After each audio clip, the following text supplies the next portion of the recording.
Hi, you guys. So this is part 2 of how I became aware that my family was narcissistic. I do apologize for yesterday and my battery running out and the video cutting short. I apologize for that. Hopefully that doesn't happen today. This is not easy for me, and I'm trying to stay on track with everything.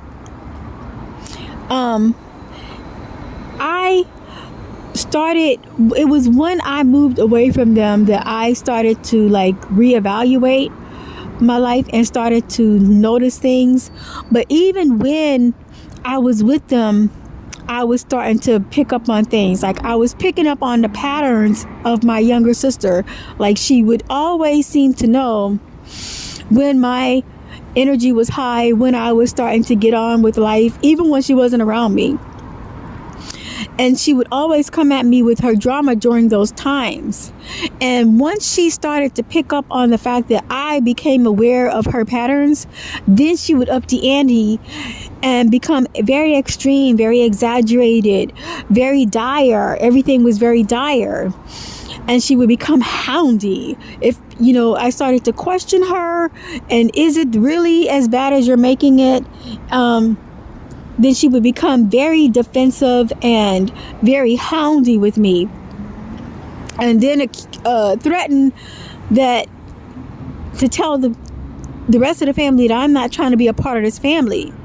Now, that may not seem like a big trigger for someone else, but that was a big trigger for me, because I'm 75% burned. Before we moved to Minnesota, we used to stay in Detroit.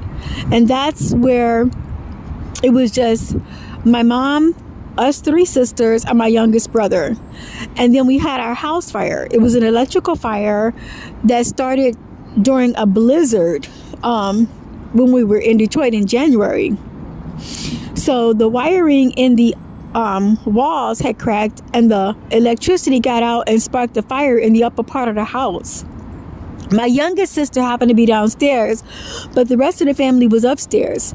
So we all got injured, and I got 75% of my body burned. My mom had burns on her feet and broken ankles because we had to jump out of the second floor window.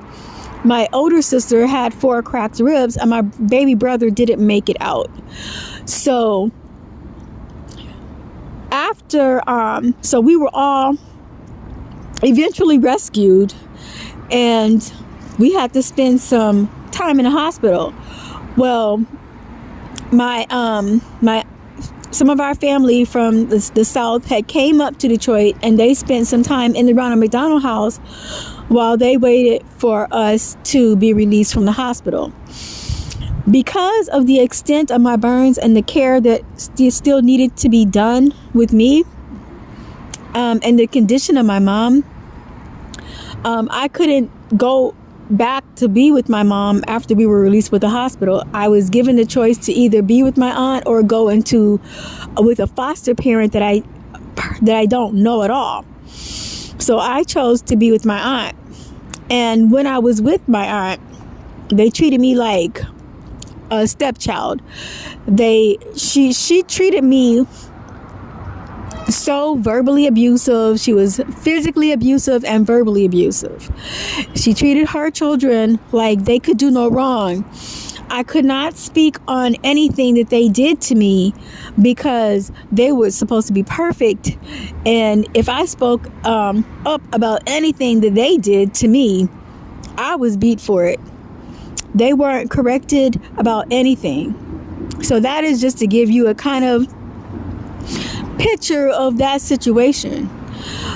Once I was able to be sent back to my mom and be with my 2 sisters, my aunt had poisoned them about me so bad that it seemed to give them this lease to now mistreat me and carry on this mistreatment. Now, my younger sister, she was already abusive to me even before the fire. She was already manipulative and already seemed to constantly single me out to attack and to be accusatory against. even before the fire. So when I came back to stay with my mom and my sisters, then because of how my aunt had painted me to be, my family then treated me, it seemed like they were given a leash to mistreat me more aggressively. So I was noticing that my younger sister and my mom was teaming up against my older sister. And I started to step in and say, hey, y'all shouldn't team up against her like that. That's not how y'all resolve problems. So I was trying to be the peacekeeper at that time that I was reunited with them. Once they started to see my empathetic side, then they all turned against me. Even though I'm trying to stand up for my older sister, they all turned against me. And I was the one to blame when anything went wrong in the home, or if there was any situation where, like, even when my two sisters would stay out too late and I was the one who came home at the right time, my mother would blame me. Oh, it's because of your influence that they're out there, being out there this late. None of them was accountable for anything they did. It was always me to blame for anything that they did. So that went on for some time, and I was trying to bring it across to my mom, like, I'm not the one influencing them. I'm here. How am I to blame?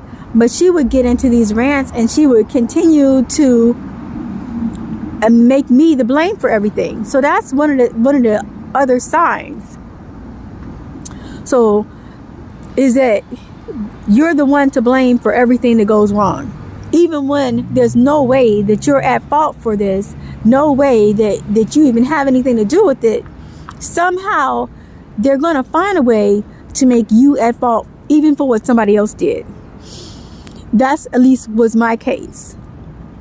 And then with my younger sister, when I would try to go to my mom to intervene in how my younger sister was treating me, my mom was no help, no support. So you don't have any real support. And my younger sister, again, she seemed to know when my energy was up, and that's when she would come at me with her drama. Also, if anybody asked me a question or was trying to converse with me, my younger sister would cut across me, and she would make comments like, don't be angry, don't be upset, don't be mean. And that wasn't even in me to even be, and it never needed to be, those words never needed to be said to me. But these were things that she did to make herself appear as the good one, and to make me appear as the one who had a problem. Also, she would come across like she was protecting the other person from me, so that got them on her side, and that made them to side with her. And I would notice that she wasn't like this with everybody, with other people. And that was one of the things that stood out to me. And I started to question myself, like, what is it about me that she's like this to me? So I started to adjust myself. Like, I need to be more like some of her friends are. Let me dress like they do. Let me try to have better, like, come up with better things to do, like better ideals for what we can do together, because we were young at the time. But any suggestions that I make was shut down.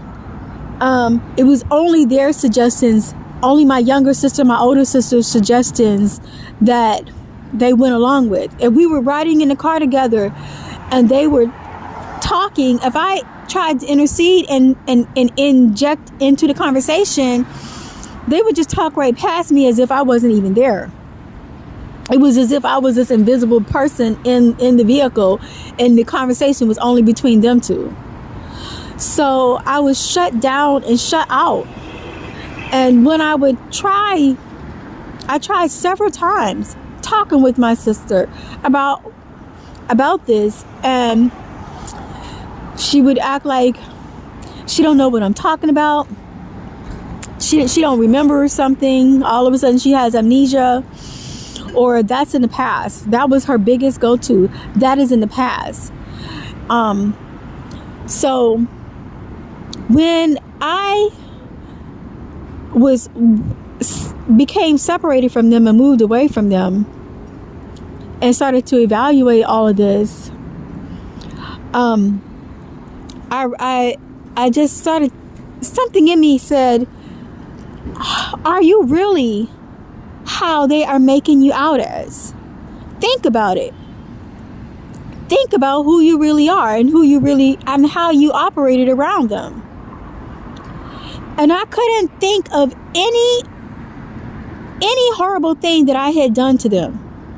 I didn't even have a chance to do anything to them because they were too busy doing things to me. And that's when it clicked in my mind. The problem is not me. They kept making me out as the problem. The problem is not me. I don't need to change. The problem is with them. They don't want to change. They don't want to get help. And I apologize if this seems scattered, but it's like things are coming to my remembrance as I'm talking. And I'm just trying to put it in there in case you're going through the same thing or have experienced something of the same thing. So I was aware that my family is more toxic than other families. And I would see how other families would operate, and they seemed more loving, empathetic to each other. They listened to each other, supportive of each other. And so I'm like, it is possible for family to get along. I even started to believe, like, are they faking it?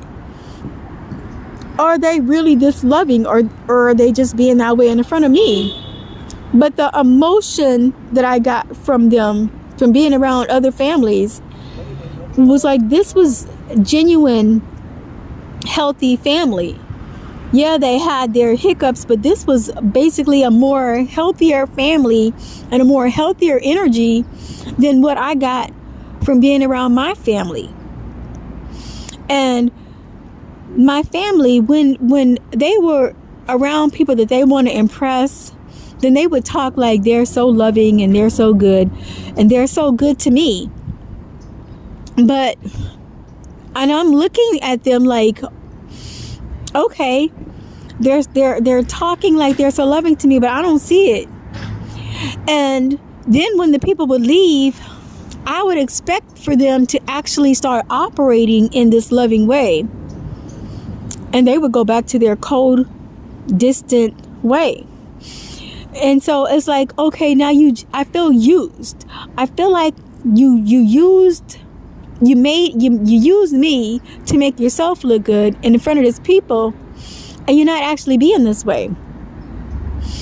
Another thing that's come to my mind is that anytime I would try to speak positively of myself, they couldn't take it.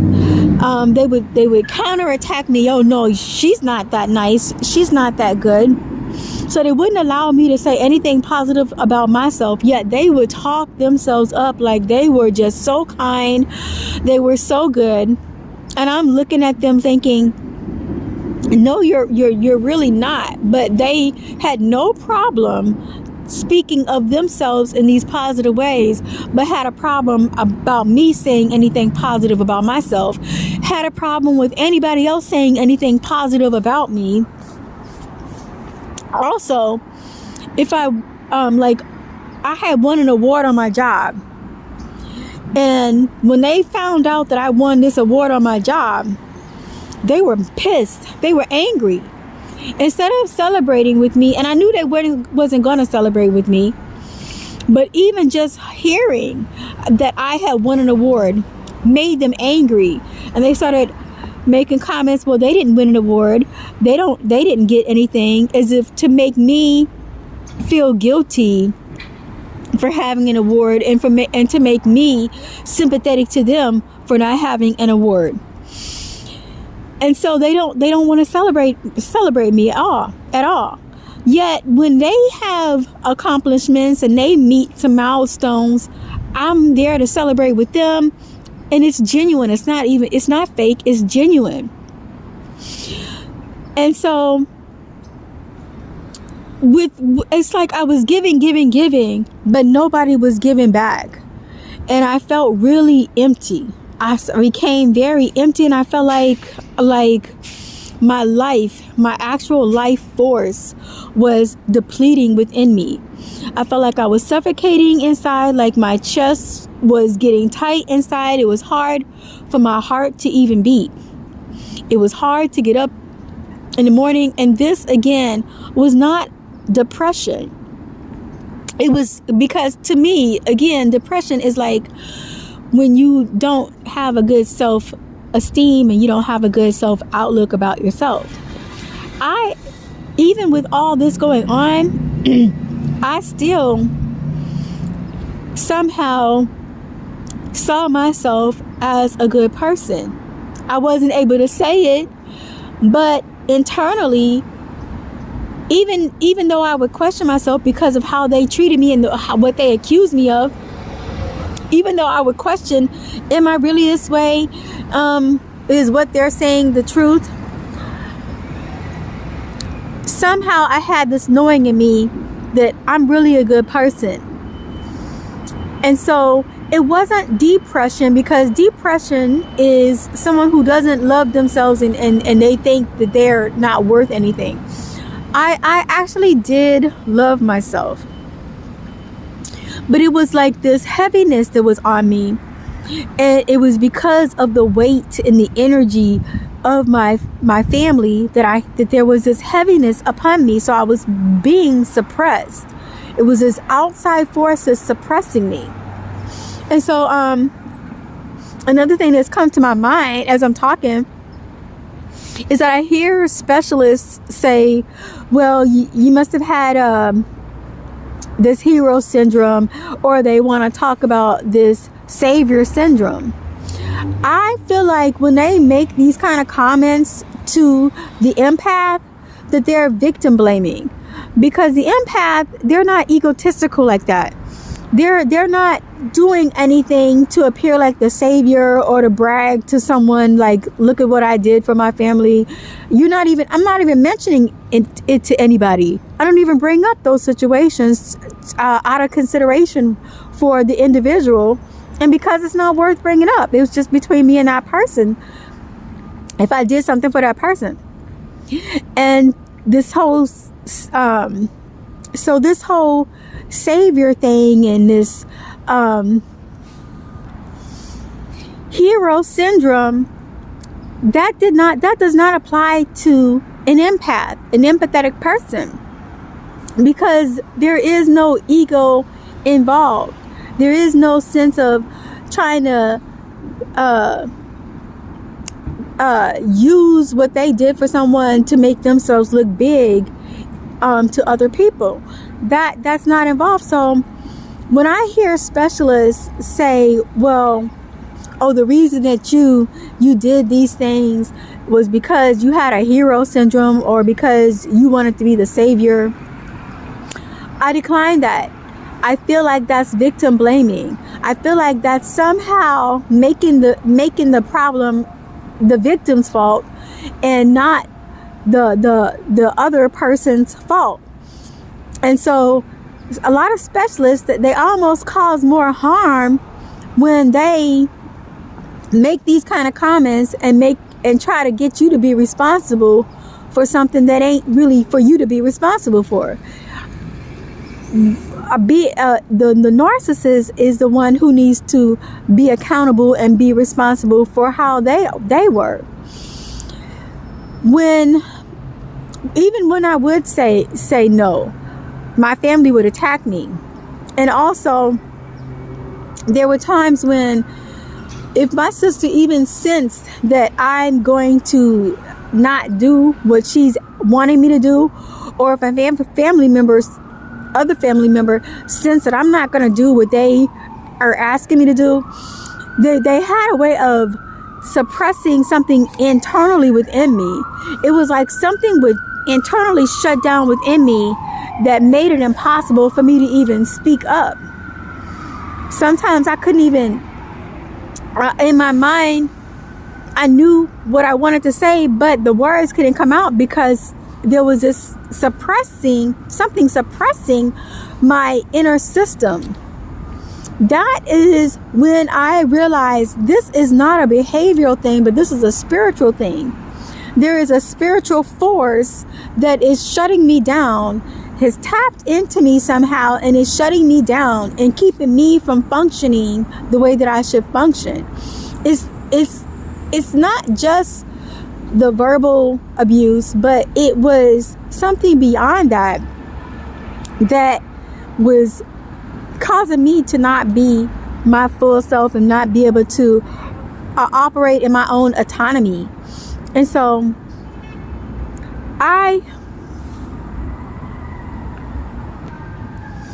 started noticing that even when I was away from my family, there was people on my new job that would have the same mannerism, the same energy that certain family members had.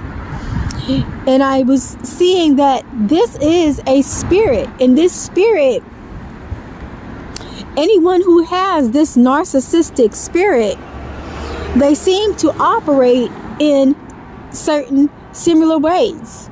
They were manipulative. They seem to monitor you even when they weren't around you. And it wasn't through other people, it was through a spirit. And one of the things that narcissistic people do is they want you to hold on to something, or they want you to have something of theirs, or them to have something of yours, to have this point of contact. And once they have this point of contact with you, then they're able to tap into your energy and tap into your spirit, and they're somehow able to know just when your energy is getting high. They're able to know just when you're starting to feel strong again, and they're able to come in and try to drain you. They have these what people call flying monkeys. They have these certain cover people around them, and the reason I call them cover is because they use these people to cover for them. So they have these people around them that they never mistreat, the way that they mistreat the empath.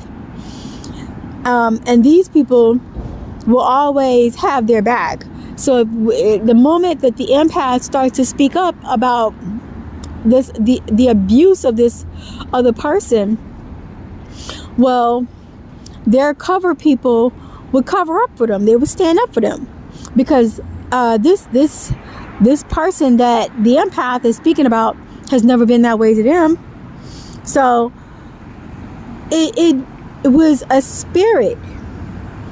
They would put this spell over you that would cause you to feel like you're in a haze, like you can't see, even though you're looking out of your eyes and you're seeing the world, but you can't see like where you're actually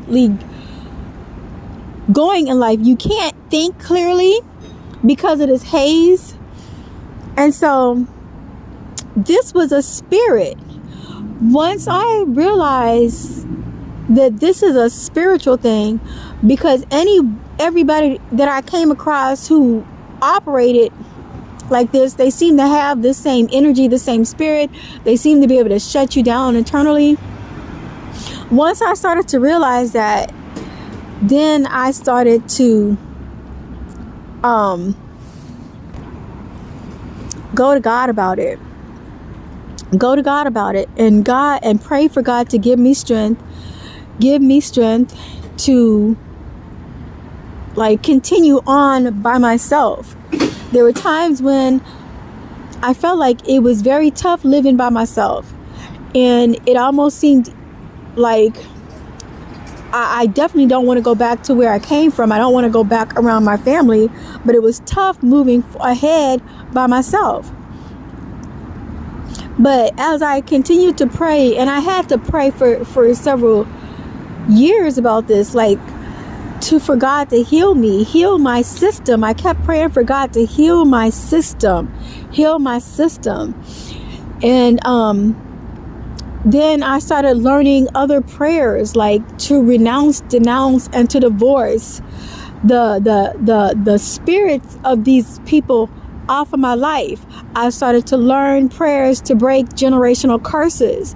I started to learn prayers to shut certain doors, any doors, any portals of the enemy that the enemy was using through these people. I learned prayers to shut those portals and to cancel those monitoring spirits out of my life. And these are prayers that I will go into later, but I had to go into prayer like a prayer warrior. I had to like pray consistently when I would get into my apartment, when I'm in my vehicle, when I'm in church service, praying to the Lord about the same thing, because it was so traumatic. When I left my family, I was like shattered glass. I felt crushed to the dust. I felt like I had no sense of autonomy.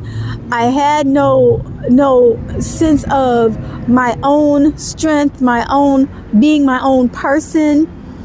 Even though the Lord had taken me away from them and moved me away from them, I still felt like I'm trying to regain a sense of my own self and regain my own autonomy and lose the fear.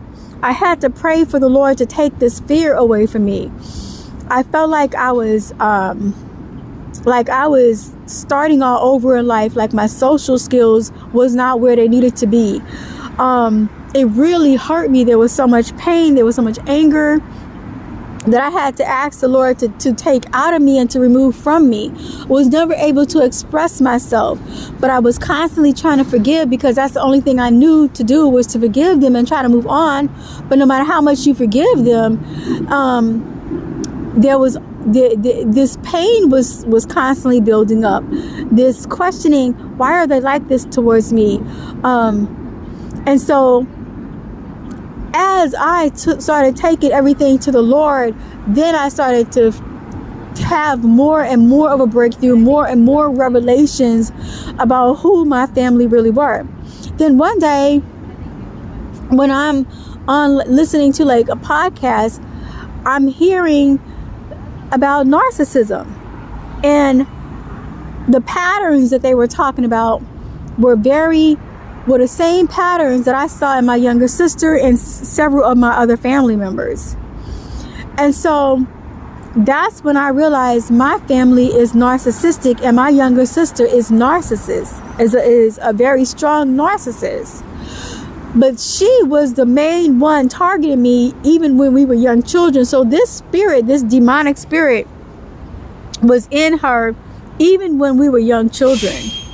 So it didn't start from a situation or an experience that she went through. It wasn't how we were raised. She was already like this from the start. This demon already knew that I was supposed to be the generational curse breaker. And this demon somehow was operating through her even at a young age, and causing her to come against me with such fierce force. So these are some of the signs. I know that I was all over the place. I'll try to get more cohesive with my other videos, but these are some of the signs that I was noticing. And these are some of the experiences that I was going through. And if you can relate to any of them, then you know what kind of situation you're in. If the Holy Father is telling you to move from your family, it is best that you heed the voice of the Lord and move from your family. It is not a bad thing. You are not abandoning them. You are moving forward. And in your moving forward, you're able to break that generational curse as you heal and you come into more of who you're supposed to be, who you truly supposed to be, and come into the true knowledge of yourself. Then you're able to actually break that generational curse and actually able to save them even from themselves. They're not in a position to save themselves. If you don't break that generational curse, they're not in a position to actually save themselves. Specialists have never been able to heal any narcissistic person. They don't have it. They don't because it's not a behavioral thing. This is a spiritual thing, and they're trying to treat it in a behavioral way. And in many cases, they're victim blaming and trying to get the victim to take on responsibilities that's not theirs to take on. So the best thing I would say is if you see any of these patterns in your life, any of these symptoms or scenarios in your life, you know that you are the chosen one, and you know that it is up to you to come out of that toxic situation and to heal, because the Lord has chosen you to be the generational curse breaker. With that, I hope that you all are blessed, and I will speak more on this in another session. Take care.